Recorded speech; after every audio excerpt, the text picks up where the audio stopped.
new Soundwave with your hosts, John DeLuna, Brian Kilby, XV, Lady Rick, Dweebum, with Rob Springer. Hey everybody, it's your old friend John DeLuna. This is new Soundwave 71. We're going to be somewhat impaired because our star producer and often contributor, Brian Kilby, he has the flu. So the captain of the ship is feeling a little shaky this week. With me this week, Peter, a.k.a. Dweebum, and the fantastic, fabulous Rob Springer. Gentlemen. Hey. Yes. As Rob seductively stuffs a bratwurst, seductively/violently stuffs a bratwurst in his mouth, and Brian Kilby shows a cup of Captain America goodness to the crowd. The crowd goes wild. Hey guys, this is going to be a pretty good show. The topic for this week is going to be video game reviews, and what are they good for? Absolutely nothing. Say it again, y'all. Good for the advertisers. But first, of course, the news. If you are lucky enough, smart enough to follow us live, you're getting a gift right now. Peter found some awesome commercials from the past on The Legend of Zelda, including the famous dance number that Japan inexplicably thought would move units of Zelda.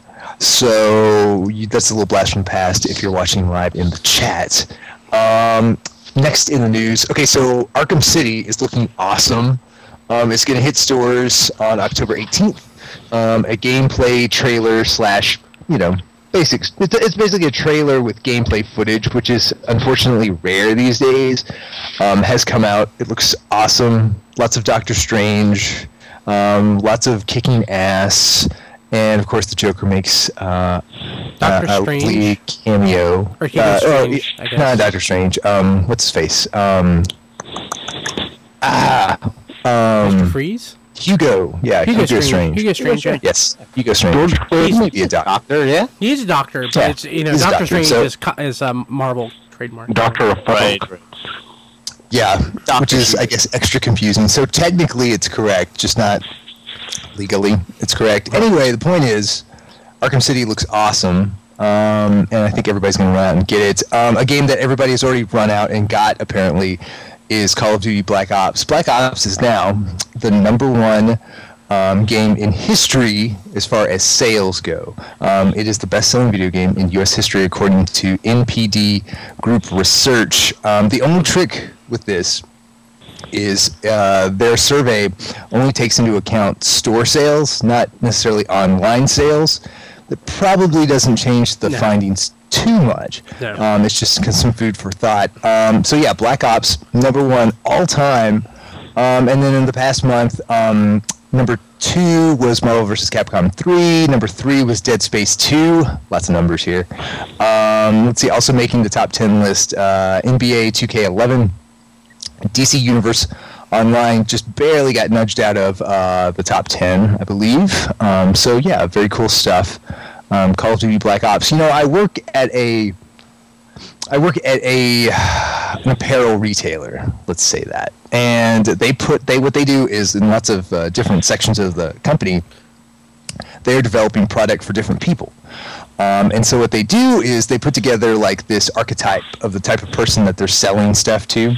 Oh yeah. And of course, Who would like Jordache jeans? Yes, absolutely. Who is that man? Who is Calvin Klein?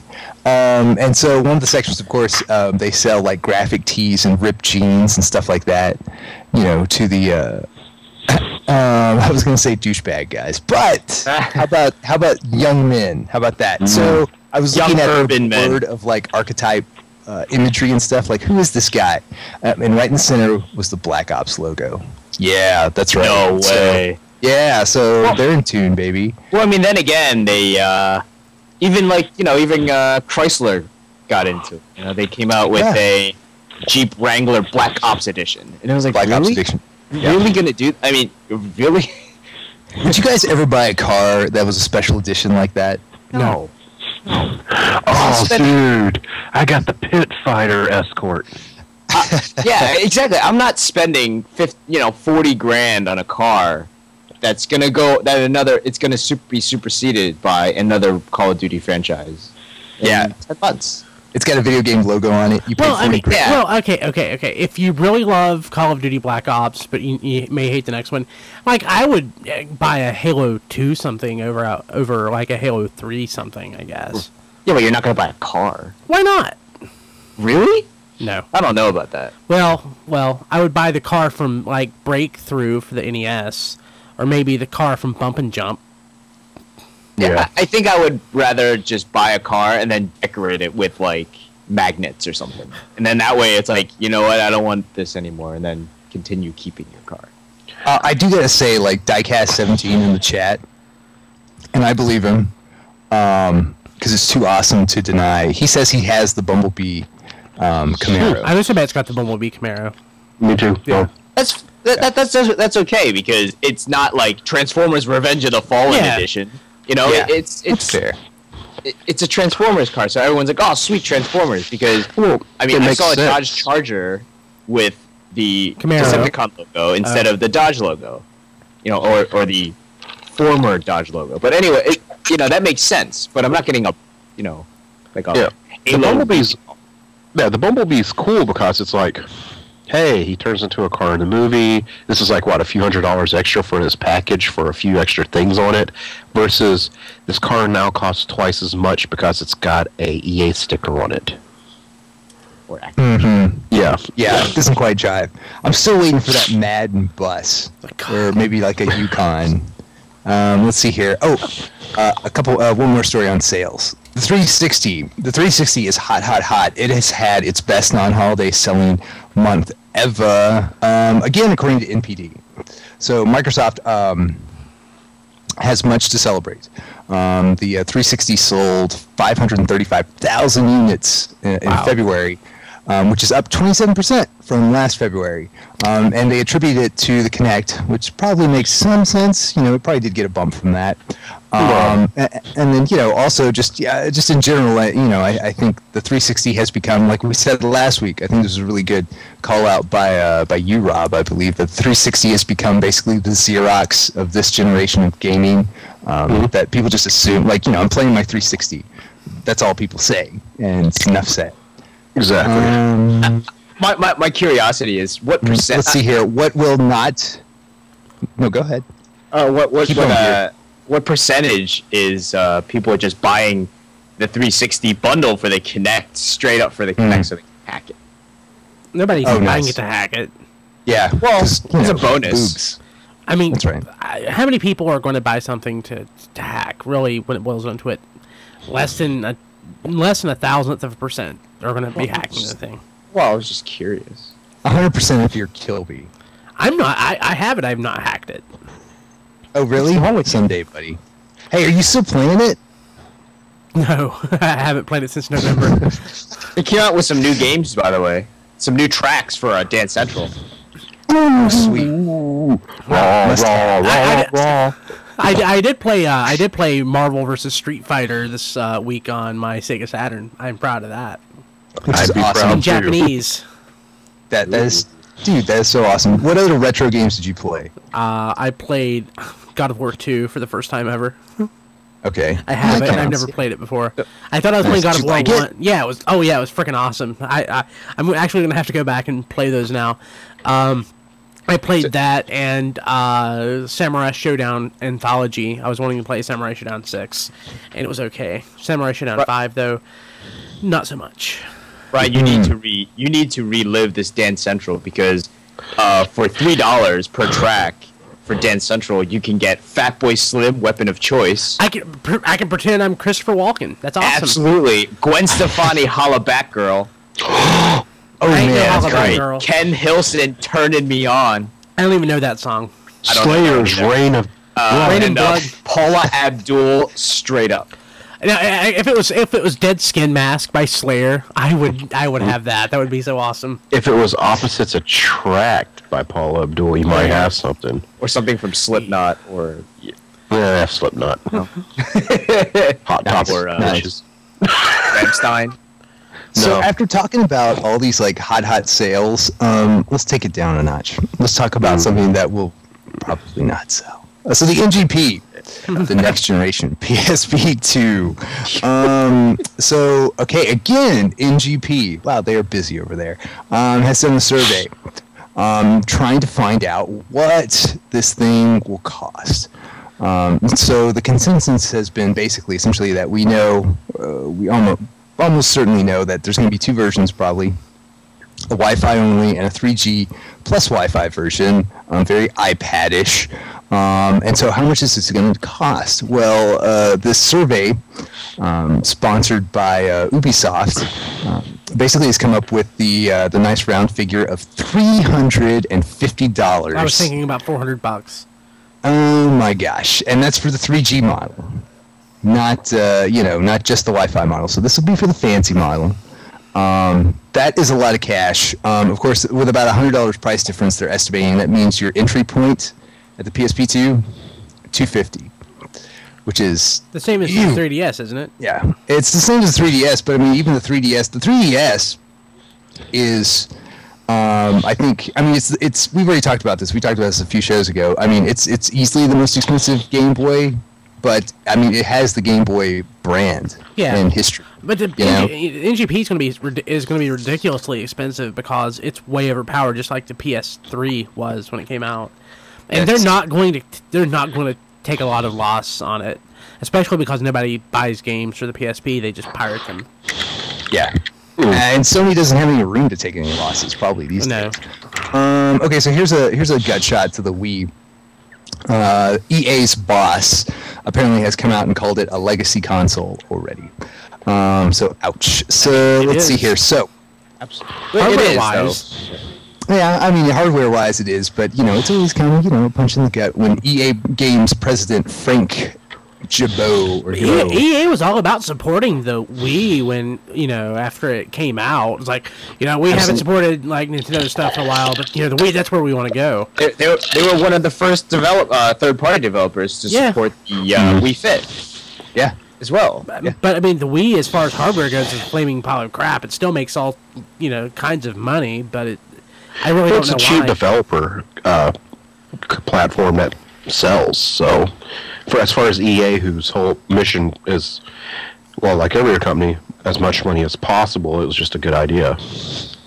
Yeah, absolutely. So he essentially equated the Wii to the PS2 right now, and it's kind of weird because I think it is, and I think his statement was meant as a compliment, but it was kind of like a backhanded compliment, or it was kind of like, really?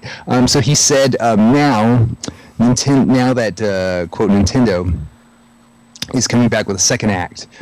He says, I think they know that. They're very self-aware as an organization and a very powerful brand. They understand the dynamics and the fact that HD consoles are a booming part of the business right now. Legacy platforms like PS2 and Wii have dropped off significantly. They're not stupid. They're going to figure it out. They're going to come back at it. All true, probably all very true, but like I said, probably a tough pill to swallow when you start hearing your console being referred to as so old. Nintendo still prints done. Money, though. I mean, I don't think they care. So EA pretty much said, kicked Nintendo in the balls and called them buddy. Yeah, basically said, yeah, they're really good. They're really smart people. Their console's ass right now. Okay, but hot on the heels of that news, Nintendo may unveil a new console at E3. At least that's what analysts say. So, an interview with an analyst has dropped a very bold prediction. Specifically, and this is one of the high-ranking gaming analysts in the industry. He specifically believes that there's a good chance, quote unquote, good chance that Nintendo will announce a new home console at this year's E3 convention. He says, quote, we would not be surprised if Nintendo unveiled the specs of the new console at E3 in June, followed by product introduction early next year. It's based on his feelings that the Wii, which has been experiencing lagging sales, and we've kind of covered that, is falling too far behind technology-wise. Again, all true. So that brings us to our topic. Our topic is awesome. Our topic, I have a lead-in story to our topic, and then we'll get into the topic, and the topic is video game reviews. So what are they good for?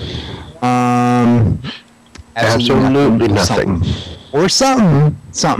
So a nice, juicy rumor has spread across the internet this week.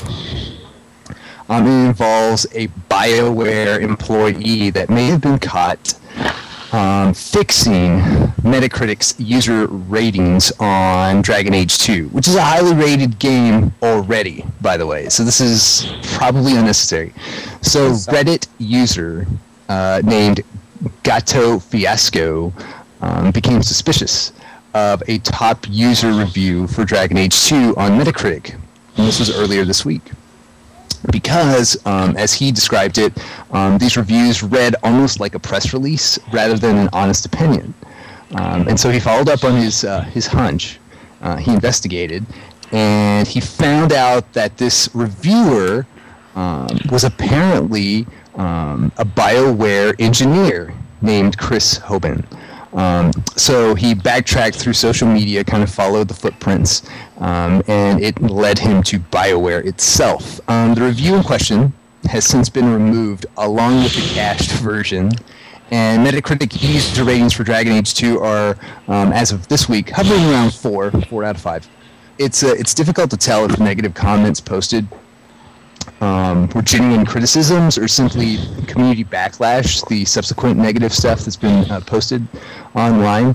But apparently, a lot of the negative comments in the aftermath of the story are coming from 4chan. So apparently, so a little background, the community's objection to this kind of behavior, this kind of like stuffing ballots, so to speak, it's known as, quote, astroturfing. That's kind of the term for it.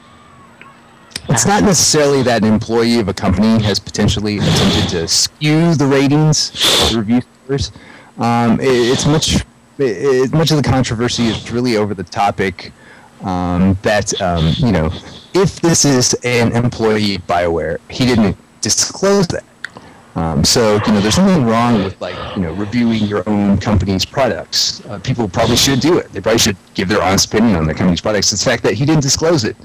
So under the FTC publishing guidelines governing testimonials and endorsements, bloggers who make an endorsement must disclose connections with products or services. Yep, they certainly do. So it's a law.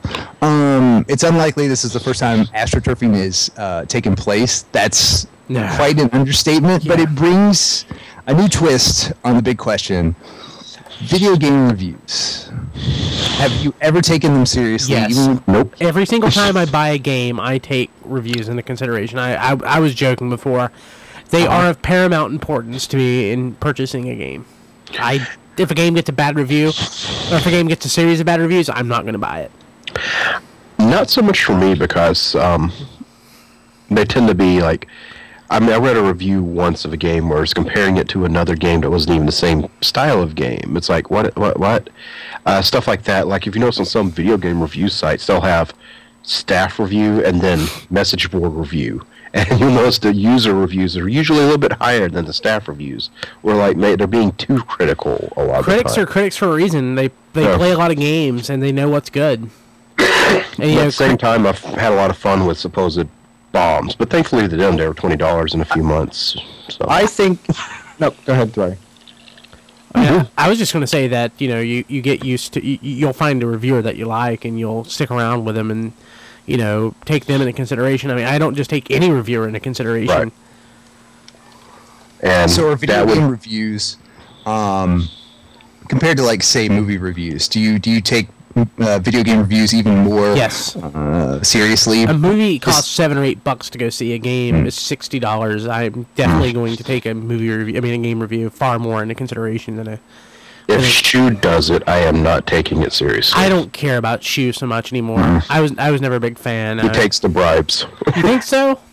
Well, come on. He made that big fuss and editorial saying all these other mags do it, but not EGM, and every ad that had a review that month, while he was doing that, was getting top rated. That was back in the day. That was before EGM closed its doors. Yeah, first EGM. Yeah. New EGM, maybe not. I haven't read it yet. I've got a subscription. I don't read it that much. The person that I pay most attention to, because we play the similar kind of games, except he's way more into RPGs than I am, is Jeremy Parrish at 1UP. I really like his reviews, and he reviews a lot of the side scrollers and the 2D games, things like that. He also plays a lot of RPGs, which I usually could care less than a flip about.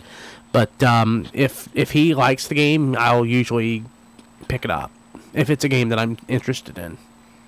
Interesting. So, one of the things that I do is I think instead of like looking for a specific reviewer and kind of following them, like say I would with a movie reviewer, I look at like the consensus, which most sites really do this kind of like, they compile like a comp score. So that's kind of what I pay attention to, but it sounds like you guys still have like these personal individual reviewers that you guys kind of follow or at least remember by name, which is something that I don't do. And I don't know, I'm sure people do a little bit of both, but certainly I just like look for that score, like that comp score somewhere. It depends. I mean, there are reviewers that I really liked in the past, like Ed Simrat at EGM. He used to be the editor. I really liked him. Of course, he moved on years ago. Of course, back when I was a teenager, I really loved Sushi X, not realizing it was 17 dudes. You know? But it's like he likes fighting games, I like fighting games. I'm gonna follow him. But yeah, for me, actually, I guess as far as reviews, what do you guys like? Do you guys got like a numerical score, or do you like it just the thumbs up, thumbs down, or do you even like one of the old GamePro kind of guys who like the crazy, 5 out of 5? Disheveled hobo. Yeah. Disheveled I hobo. love the GamePro rating system where it's like, well, he's smiling, but I'm not seeing any teeth. Yeah, I really like the 1UP system where it's the letter grade system. FB, FDC, BA, like in plus minus. That makes a lot of sense to me. Because if numerical scores, some people may do a 5, and what's a 5? Is that the same thing as a 10? Well, yes, it is. But is a 4 the same thing as an 8? Or while for me that makes perfect sense because I can do math. Certain people don't get that, but almost everyone gets the school, the A, B, C, D, E, or A, B, C, D, E, F rating. So there's no E. I think I'm more like. I think I trend more towards the way John was saying that. I just, when a game comes out and if it's like a big game and I'm thinking of getting it, then I'm going to follow, the trending to see, what the topic is. There's what is that? Metacritic, right? I follow that a lot for the games. I used to trust Game Informer a lot, but because of the fact that I still do trust them, but because you can set your watch to what's getting highly rated. Yeah, they're still kind of considered what you would consider an old media type thing. I mean, they have a website, but it's not exactly. They're owned by a game store. I mean. Yeah, the big game of the season's getting a high rating regardless. I do find a lot of their stuff like... No, because they definitely have... I'll disagree with that, because there have been games where they have featured on their cover as a world premiere, and then when it came out, it was disappointing, and they gave it a bad score. I bet they got paid money to put it on the cover, though. Well, yeah, they did, but then they... if you missed the issue, if your annual subscription for like $50 runs out, and you don't get that issue. Hey, it was on the cover of Game Informer. I bet it's a good game. I'm going to get it. Well, I mean, it came out, right? So there was this one game that came out, and then in the review, they were like, we had high hopes for this game when we premiered it back in issue blah, blah, blah. And they're like, but it just didn't live up to our expectations. After it's been sell for a month. While they are owned by GameStop, I feel like there are certain points where they're definitely not as... they're not shills like Nintendo Power used to be. Exactly. Because Nintendo Power used to be like... on a 1 to 10 scale, they would never rate anything less than like a 7. And it was like, after a while you get bored of that. But there are a lot of games that are in Game Informer that they really do... They rip on them a lot. And there have been instances... I can't think of one specifically right now, but they have ripped on a game that... they definitely premiered on their cover. So I guess going back to Devil's Advocate, which gets more play? What's on the cover or what's on one page of a review? Well, I mean, magazine. I'm not gonna buy a game based on the fact that it hit Game Informer's cover. You're not a 7-year-old. That's true, but factually correct. Yeah, I think that I think a Metacritic type thing is a lot better, where they're able to scale it. For a while, a joystick, one of AOL gaming blogs. Heavy. Yeah, that's right. He's getting excited. He's getting excited about the joystick. Yeah, baby. Talk about the joystick just yet. Talk about it, baby. They were completely adamantly against a game score. So, meaning, I guess it kind of makes sense that they would want you to read their whole review. But at the same time, it's like, sometimes I just don't have time to read all these reviews if they don't have a numerical score. If you give me a numerical score, you give me the pros and cons, and that is... I like that. Like the way GameSpot does it. I like that. I like the way GameSpot does it until the Jeff Gerstmann thing happens, and he lost his job because of the Kane and Lynch review. Right. Right, and that was like a form of like bias, right? So yeah. Oh yeah, I mean that was like destruction of integrity and all that. Yeah, that was kind of disgusting. So I quit reading GameSpot. Well, I don't use it as much anymore, but I do like the way just give me something up front, like a bottom line up front. Just tell me what it is, what you think about it, and what's good and what's bad. And that's a pretty good. Yeah, looking up Game Informer has over 3 million subscribers. Holy crap! Which blows me away. I mean, of course the numbers are a little different on a couple sites, but they're all well over 3 million, as high as 3.5 million subscribers. You want to know why? It's $24 for 2 years. Oh. So it's one of those things that, like, it's like, sure, why not? That's how they kept me. $24. My subscription lapsed. In fact, my subscription to Nintendo Power is lapsing right now, and I'm not. Oh, mine's due in a month, and I'm just going to do like I did. I'm going to do like I did last time. You wait till it's $5 and you renew on Amazon. Yeah, just buy it at the newsstand once or twice, and then hey, $5 on Amazon. I need to renew my EGM subscription, even though I honestly don't read it. I just want to support EGM. I really like the new EGM, but I read maybe 1 out of 3 issues that I get. Yeah. Actually, I just don't have time. My favorite gaming magazine of all time was either EGM or Next Generation. But the one thing, Next Generation always had these really high quality layouts and really high quality paper, and I get that same sort of feel from the new EGM. So it's kind of the best of both worlds. Yeah, Flux was my favorite, but that's long gone. What is it? Flux. It was short in the 90s. It was like reading a zine, but it was professionally produced. It was crazy. We should do a zine. We should. Called Translation. Actually, I do read a zine for retro gaming, and I can put that in the show notes. That's awesome. Yeah. Yeah, you should definitely do that. Well, one last question. So Nintendo Power, yes, back in the day, obviously just a magazine for Nintendo to sell stuff. Is it like that now?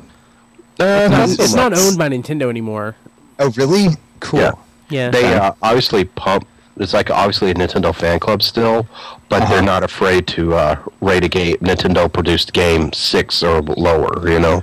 You mentioned Nintendo fan club. I loved the Nintendo Fun Club. Oh God, yeah, that was awesome. I was a huge. I remember my first issue was the one that had a link on it, and I wasn't a member for a few months before they started Nintendo Power, but Nintendo Fun Club was the best thing ever. The Nintendo Fun Club newsletter. If you ever want to relive the 80s, the best of the 80s, look for a torrent of the Nintendo Fun Club CBR. There's like a dozen of them, and it's totally worth reading.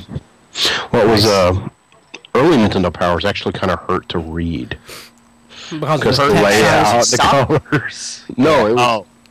It was like giant pink and purple and colors that did not work well together, and you have to read a paragraph between 2 patterns and pictures. Like, yeah, that's true. Oh yeah, so they'll start doing this on you while you're reading and stuff. Oh, actually, let me say one more thing. Let's see here. It's Retro Game Magazine, I think. Retro. You actually don't have to look for a torrent.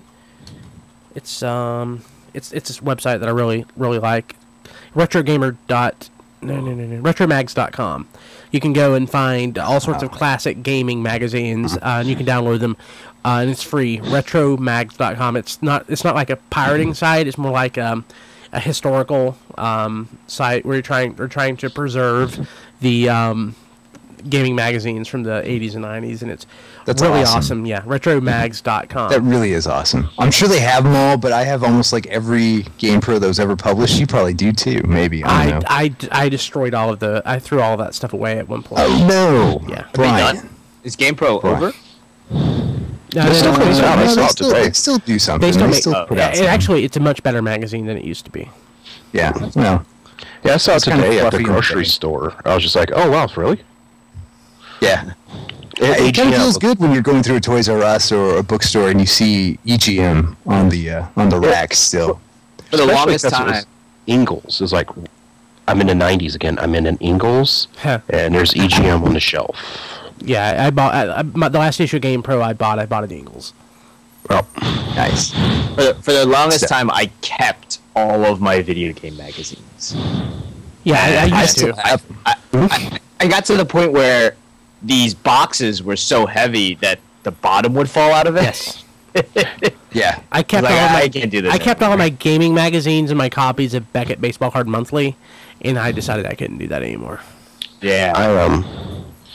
I still have all mine, including the EGMs that are like the size of a phone book. That was awesome when they did that. One had X-Men 2 on the cover that was over 400 pages. That was the biggest one ever released. For a while there, it was just like, how big was this issue of EGM? You reading A Tale of Two Cities? Yeah. Well, stand back. Here's the March issue. Yes. I'll just say this to wrap up the show. Retromags.com. I think I'm going to lose like many days just staring at this site. This is an awesome find. It's I love the site. Yeah, I'm actually a paid member to help support them. So. Oh really? Yeah. That's cool. Good for you, Brian. Good for you. And good for you guys for listening to New Soundwave. This was New Soundwave, number 71. Hope you guys have a good week. We will join you again for Soundwave 72. 72 will feature a special guest, Mr. JD Church. JD is going to come and talk to us about some MMO news of the day. He's going to talk about Rift. And then we're also going to talk a little bit about Best Buy's buyback program. JD gave it a spin, and he was very happy with it. So we'll talk a bit about that. But until then, I am your intrepid host, John DeLuna. With me, as always, Rob Springer. Brian Kilby. Feel better, Brian. I'm about to pass out. It's awesome. Kick the food, buddy. Just don't die. I won't. Don't pass out. Yeah. And Peter, a.k.a. Bweepum. Yeah, I just need you alive for next week. That's all. Like I said, New Soundwave 71. We will see you next week for 72. Adios. Word.